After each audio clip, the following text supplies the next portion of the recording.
Сүүлийн үед манд нэг зүйл байнгын давтагдаад байх боллоо.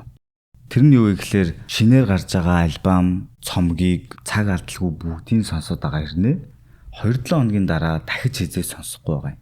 За дахиж сонслоо гэд буцаад тэр цомог руу оронгууд ерөнхийдөө ганц хоёрхан дууг нь лайклцсан. Зарим дууг нь бараг сонссноо санахгүй байгаа тохиолдол амар их байгаа байхгүй юу. Тэгэд ер нь сүүлийн хэдэн сар мань чинь чимээгүй байлаа. Стрим хийсэнгүү, бичлэг хийсэнгүү. Тэлээгээд бол хөгжмнөөсөө холдоогүй. Тэгэд энийг судалсан чинь айгүй гоё сонирхолтой өнцгүүд гарч ирээд байсан. Тэгээд тэрийг зэгцлээ та нарт ингээд тайлбарлахад бэлэн болсон энэ voice-ийг бичээд сууж гин. Тэгээд сонирхолтой байх болов уу гэж найдаж гин. Яа, та нарыг дахиж харж байгаадаа таатай байна.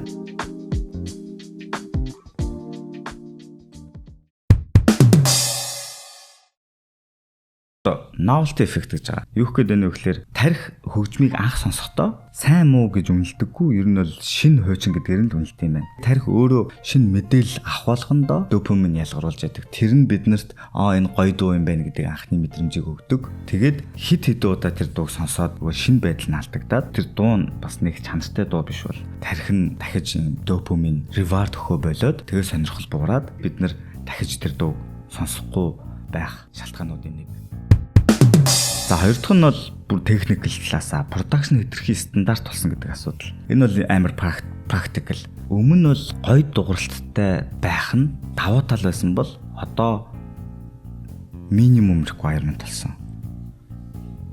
Юу гэдэг чинь сүүлийн үед гарч байгаа альбом дуунууд бол ерөөсөө муу дууралттай байхгүй. Миксинг нь цэвэр, мастеринг нь чанартай, airway нь хүчтэй, вокал нь тонголог юу гэдэг нь техникл асуудлуудаа бүгдийг шийдсэн. Гоё дууралттай байх чинь хангалттай биш. Илүү онцгой байж ижил бид нар тэр дуу, тэр хөгжмийг, тэр цомгийг дахиж сонсох эсвэл мартахгүй үлдэхэд нөлөөлөх зүйл гэж бодож байна. Цомог гэдэг зүйл бол артист уран бүтээлчийг юуг яаж илэрхийлэх гэж байна. Тэр хүн ямар стейж дээр явж байна. Тэр артистыг ингээд таньж мэдэхэд хамгийн чухал зүйл байхгүй юу? Тийм ч учраас ер нь бол мань чин reaction бичлэг хийж эхлэхээсээ илүү альбом ревю бичлэгээр анхны YouTube-ийн бичлэгүүдээ эхэлж исэн. Анжаагаа бол Монголынхаа артистууд дээр илүү шүүмжлэн хараг байсан. Тухайн үед ч цомог аюу төөхөн гардаг байсан. Одоо бол харин манай артистууд олон болцсон. Дээрээс нь цомогтой ач холбогдол өгдөг бас амар авууштай байгаа. Гэхдээ ямар цомог хийгээд байна вэ гэдэг нь бас дараагийн асуудал болж байгаа байхгүй юу? Юуны төлөө, ямар зорилгоор, хинт зориулж энэ цомгийг хийж байна вэ гэж би артистуудаас асуумаар байгаа. Эсвэл та өөрөөсөө энэ асуултыг асуусан ч болно. Одоо гол сэдв рүү орё. Плейлист альбом амар олон гараад байна. Тэгээд энэ плейлист шиг альбомууд нь ямар альбомуудыг хэлдэг вэ гэхлээр юм дангаараа дуунууд нь юм окей. Гэхдээ нийлээд нэг юм түүхийг үүсгдэггүй, нийлээд нэг юм цогц болдоггүй зүйлийг плейлист альбом гэх гэдэг юм. Тэгээ нийтлэг хэв шинж нь бол ерөнхийдөө хамтарсан артистууд ихтэй, олон продюсеруудын оролцоотой. Тэгээд ийм өөр мүүдтэй. Тэгээд жоохон тренд дагсан, стори теллинг байхгүй. Өөр юу гэдэг чинь ингээд дуртай байвал байна. Дуунуудын дангаар нь санаад байдаг гэрнэ. Яг хиний ямар альбом бэ гэж сандаггүй. Харин яг энэний нөгөө тал нь бол концепттэй альбом гэж байгаа байхгүй юу? Концепттэй альбом нь бол нийлээд нэг түүхийг үүсгэдэг. Эсвэл нэг асуудлыг тойрж бүтдэг. Эсвэл нэг үеийг юм санагдуулдаг цомгийг концепттэй альбом гэдэг юм. Тэгээд энэ нь илүү биднэрт юм үлддэг. Яа тэгэхээр тарих нь өөрөө юмыг юм дангаар нь одоо тогтоодоггүй, хадгалахтай контексттэй хамт хадгалт юм байна. Тэгэхээр юм дангаараа хийсэн хит зориулж хийсэн дуунууд бол ингээд цаг хугацааны аясаар ингээд алга болоод юм бүхэл бүтэн концепттэй цол зүйл нь гэж үлддэг. Тийм. Тэгээд сүүлийн үед бол плейлист шиг альбомууд бол олширж байна. Тэгээд дээрэс нь энэ платформуд нь өөрөө тэрийг дэмжиж гин гэдэг ч юм олон талаас нь хараад үзэхэд бол плейлист альбом бол ингээд дээшээ гарч ирэх нь тодорхой байгаа юм. Гэхдээ энэ бол насгүй дуунуудаар бүрдсэн цомгол гэсэн үг. Тэгээд энэ их олшроод байна л гэж хэлэх гээд байгаа юм. За харин нөгөө талаас бол концепттэй альбом бол түрүү хэлсэнчлэн те биднэрт ингээд үлддэг зүйл байгаа. Тэгээд ер нь концепттэй альбомыг ярихын тулд нэлээ олон зүйлсийг задлж ярих шаардлагатай болно. Тийм учраас энийг л deep dive хийгээд тусад бичлэг хий гэж бодоод энийг энд нь ингээд үлдээе. За дараагийнх нь болохоор hook болон replay value гэж байгаа. Энэ хоёр бол яг дээдлийн хоёртойгоо утга нь бол таарна. Гэхдээ би энэ дээр илүү задлж хөгжмийн бүтэц талаас нь бид нарыг яаж хүүхэлдэг вэ? Тэгээд ямар дуу бид нар одоо дахин сонсдог вэ гэдгийг тайлбарлах гэж хичээе. Тэгээд хүүкээс эхлэе. Хүүк гэдэг бол ер нь бол тэр дуунд чамайг 10 секундын дотор дуртай болгодог дууны элемент гэсэн үг. Ер нь л ихэнх хүмүүс гэхдээ гоё дахилттай дуу, гоё хүүхтэй гэж андуурдаг шүү. Тэр бол биш шүү. Гоё дахилттай дуу сайн хүүхтэй гэсэн дуу биш шүү. Хүүх яаж ажилладаг вэ гэхээр энэ бол бүр цэвэр онолохгүй юу. Хүүх бол бидний тархинд ийм паттерн суулгах процесс гэсэн үг. Ойлгож байна уу? За байж ингэж хэлээд өгвөл бидний тарих дууг санамсаргүй бол сонсдоггүй заяа. Үргэлж нэг юм хайж яадаг. Чи зүгээр төсөөл чиний тарих бол зүгээр юм предикт хийдэг машин. Ямар нэг юмыг юм таамагладаг. Тэгээд таамагласан юм чинь онох юм бол тэр тарих допамин ялгаруулдаг байхгүй юу? Тэгэхээр таамаглахын тулд чамд ямар нэгэн дата, ямар нэгэн юм хуучин дата байж аж тэрэн дээрээ суйрлаж таана гэсэн үг шүү дээ. Тэгээд таачингууд тарих чинь баярлж байгаа юм процесс гэсэн үг байхгүй юу? Ойлгож байгаа шүү дээ, тий? Тэнгүүд продюсер болон артистууд яг тэрэн дээр тоглолт хийж байгаа байхгүй юу? Бидний тархиндаа гой дуу гэд кодлцсон байгаа дуунуудын нотуудыг ашиглаад чамаар өөр чинь өөрийнхөө дунд дуртай болгож байгаа арга гэсэн үг. Тэгээ хамгийн симпл хүүк нь шүү дээ, тий? Ихэнх хит дуунууд ер нь сайн хүүктэй байдаг. Тэгээд хэв шинж нь бол нэг 3-5 нотны оронд л хэлбэлцдэг. Тэгээд тэрийг давталт ихтэй байн давтал база гэдэг ч юм ингээд нэг тийм дуунууд байдаг шүү дээ, тий? Тэгээд энэ нь ингээд бид нар тархин дээр хийж байгаа тоглолт юм байна гэж хэлэх гээд байгаа юм. Тэгээд хүүк нь өөрөө ямар ч байдлаар хийж болно. Нэг ритмээр нь хүүк хийдэг арга байна, лириклэр нь хүүк хийдэг арга байна гэдэг ч юм уу те. Чи хэрвээ артист, хэрвээ дуу хийдэг хүн бол яг хэрвээ дуу хийдэг хүн бол энэ талаар мэдгэл байх л та. Хэрвээ мэдэхгүй хүмүүс ч байж магадгүй те. Хийх гэж эхэлж байгаа хүмүүс бол энэ талаар судлаад үзээрэй те. Яаж хүүк сайн хийх вэ? Ямар төрлийн хүүкнүүд байдаг вэ гэх юм бол маш олон төрлийн хүүкнүүд гарч ирж илээ. Бүгдийн тайлбарлахад цаг арай их гэдэг байна. Тэгээд илүү цаашаа судлах юм бол сонирхолтой байх шүү. Тийм.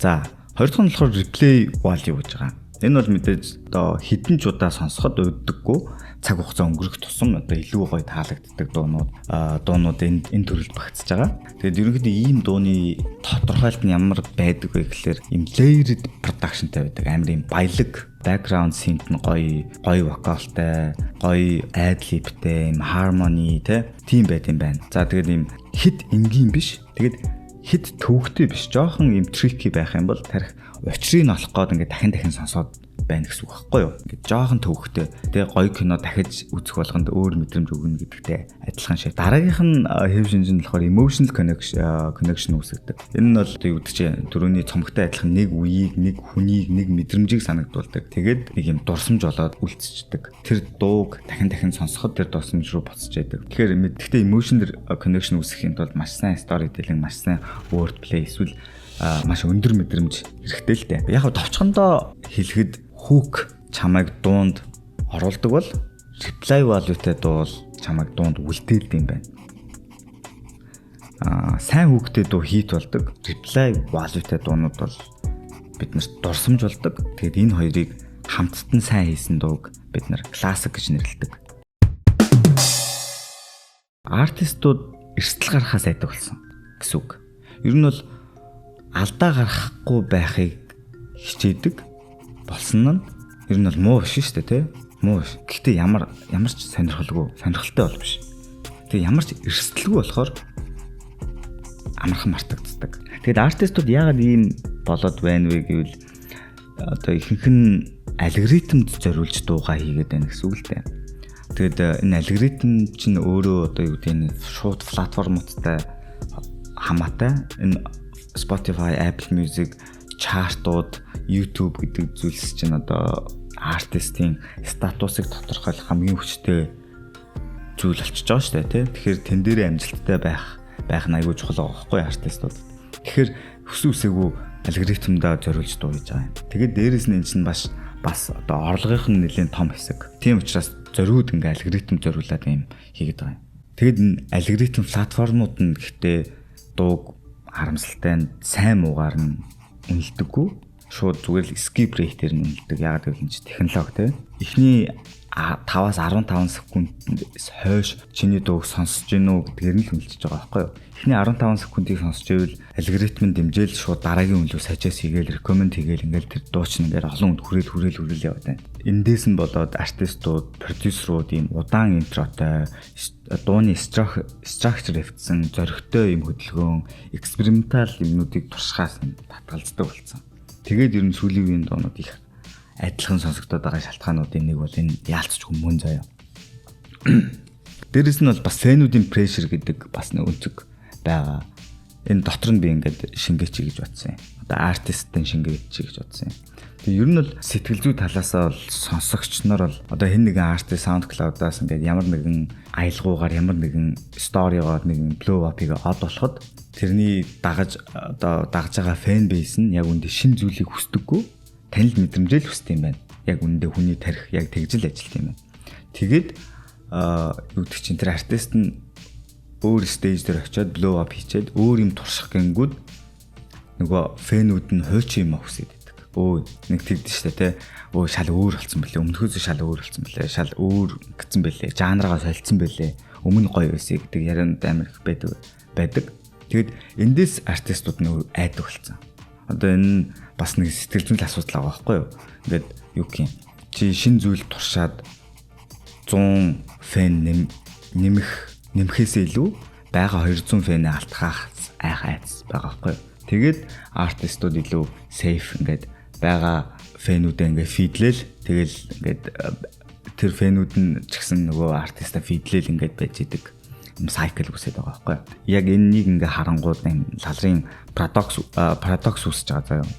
Ингээд чи эрсдэлтэй дуу хийх юм бол эхэндээ хэцүү, чамд хүмүүс ойлгохгүй. Гэхдээ хүмүүс ойлгоод ирэх юм бол тэр зүйл чинь үнэхээр сайн байж чадах юм бол классик байх магадлал өндөртэй. Харин нөгөө талаасаа чи эрсдэлгүй дуу хийх юм бол эхэндээ амархан хүмүүс танигдах ч гэсэн дараа нь мартагдах аюултай гэдэг парадокс тийм ийм decision гарч байгаа юм. Тэгэхээр энэ бол бас артист хүний дараагийн степээ хийхэд бол яг ирдэг асуулт, ирдэг челленж байх гэж бодож байна. Тэгээд эндээс бол лейбл бол ямар шийдвэр гаргах уу, артист ямар шийдвэр гаргах уу гэдэг тийм. Яг энэ бол бас нэлээд чухал question гэж би бодож байгаа. За тэгээд сүүлийн шалтгаан нь бол hype cycle гэж байгаа тийм. Энэ бол зөвхөн нэрнээсээ л холбоотой. Цэвэр одоо social media нөлөөлж байгаа асуудал. Одоо ямар нэгэн хэн нэгний альбом гаргахад бид нар хайплдаг. Дагаад ивент болдог, реакшн бичлэгнүүд гардаг, мем гардаг. Артист нь интервью өгдөг, лайв стрим хийдэг гэл ингээл хайплал амт тэр цомгийг ингээл хайплал, шин дууг ингээл хайплал. Бүүстлэл. Тэгэл 7 хоногийн дараа хайп дуусахад тэр дуу ганцаархна. Яг тэгэхэд тэр дууны чанар харагддаг байхгүй юу? Тэгээд ерөнхийдөө энэ 6 шалтгаанаас болоод бид нар дууг мартагдаад байна. Тэгээд энэ бас хөгжмийн индустрид үүсэж байгаа нэлээд том шалтгаануудын нэг юм болов уу гэж та нарт чадхаараа тайлбарлах гэж хичээлээ. Тэгээд эцэст нь хараад дүгнэхэд бол ерөнхийдөө ихэнх альбомууд бол муу биш. Зүгээр л дахиж сонсох шалтгаан биднэрт өгөхгүй байгаа байхгүй юу? Эсвэл нөгөө талаас юу гэдэг чинь анхны сонслон дээр амар хүчтэй таалагдсан дуу бол нэг удаан амьдрдаггүй. Харин сонсох тусам дахин юм ойлгодог, сонсох тусам өөр мэдрэмж авдаг дуунууд бол маш удаан амьдрдаг юм байна гэж дүнэлтэнд хүрлээ. Тэгээд энэ дууг яаж иймэрхүү дуунууд яаж хийх вэ гэдэг эхний нэг ганц хоёр хэрэгтэй үндэ хэрэгтэй байж магадгүй мэдээллийг хүргэсэн байх гэж найдаж байна. Дараагийн бичлэгээр ямар хөө сэдвийг хөндөөл зүгээр вэ? Иймэрхүү төрлөөр бичлэгнүүд цаашдаа ер нь хий гэж бодож байгаа. Илүү бас нэг юм үр өгөөчтэй юм хий гэж бодоод байгаа юм. Тийм. Тэгээд тийм байна. Тэгээд бичлэгтэй хамтаасанд баярлалаа.